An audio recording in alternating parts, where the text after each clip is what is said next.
Sixers fans, let's talk about Paul Millsap. Welcome back, guys. What's going on? Like the video, subscribe to the channel, join the family, join the community. We're almost at a K, almost at merch. That's my present to you guys.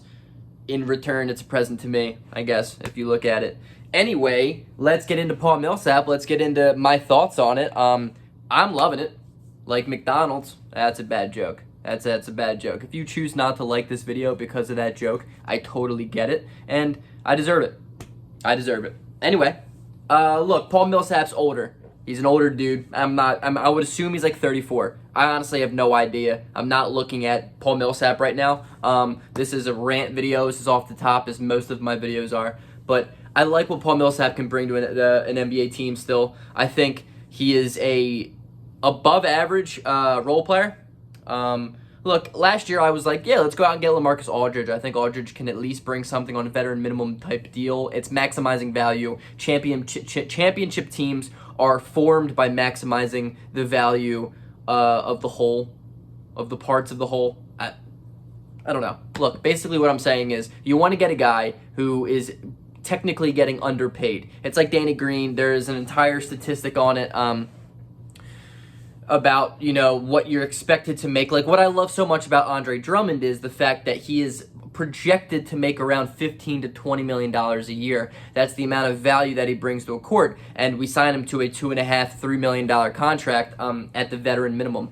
That's what you got to do to win in the NBA. You got to maximize value. You got to basically underpay good talent. And Paul Millsap is a guy who, at the most, would receive the mid-level exception. I don't think the Sixers have their entire mid-level exception available to ship out to a dude, but I think if you would give him a little bit more than a veteran minimum contract, I'm doing that 10 times out of 10. I lied. I'm doing it 11 times out of 10.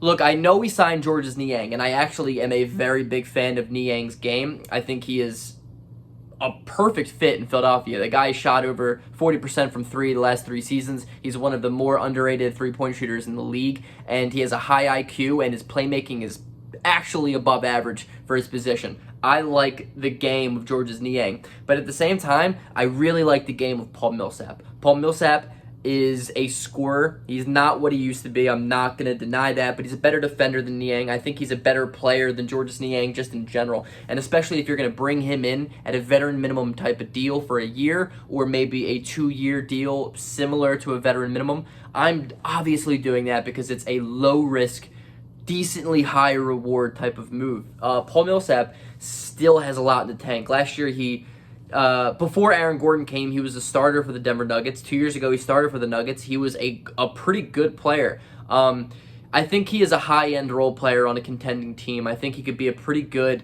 backup 4. He could pop threes. He's extended his range throughout the years. I think his defense is a little bit better, a little tougher than Georges Niang's is, though I am not a huge advocate of Paul Millsap on the defensive end. The dude can go out and get a bucket, though, and I think he's a guy who can play alongside Embiid. Plus, as I've said this in so many of my videos, Paul Millsap is a guy with playoff pedigree. He is a guy who has been on very good teams. He has been a guy who's been an all-star. He's been in and around the league. He knows how championship teams are formed, though I don't think he's ever made a championship. No, I don't think he did. Never did with Atlanta. Never with Denver. No. Poor guy. Hey, Paul Millsap, come on over to Philadelphia. We'll take you to the finals. Probably not, because I'm a realistic fan. But hey, if we get rid of Ben Simmons and get Damian Lillard, we'll take you to the finals. And I firmly believe in that. So, all in all, I'm here for the Paul Millsap acquisition if we acquire him.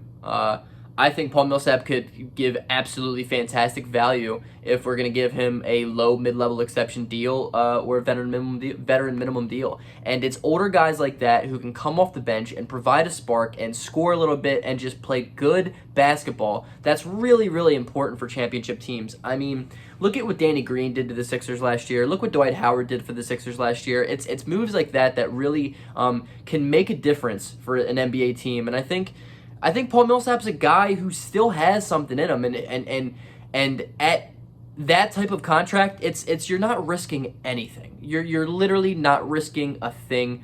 I'm here for Paul Millsap. I still think we need a backup 4. I would prefer a backup 3 because I don't want to see Furkan Korkmaz out there on the court. But if Paul Millsap is the guy that the Sixers decide to go out and get before, calling it done for the offseason, I'm here for that. I really am here for that. You could even move Niang to the 3, and because that kid can know how to shoot the ball, and I think the Sixers rotation could look, honestly, deeper this year than it did last year, and I'm looking forward to that. I really am looking forward to that.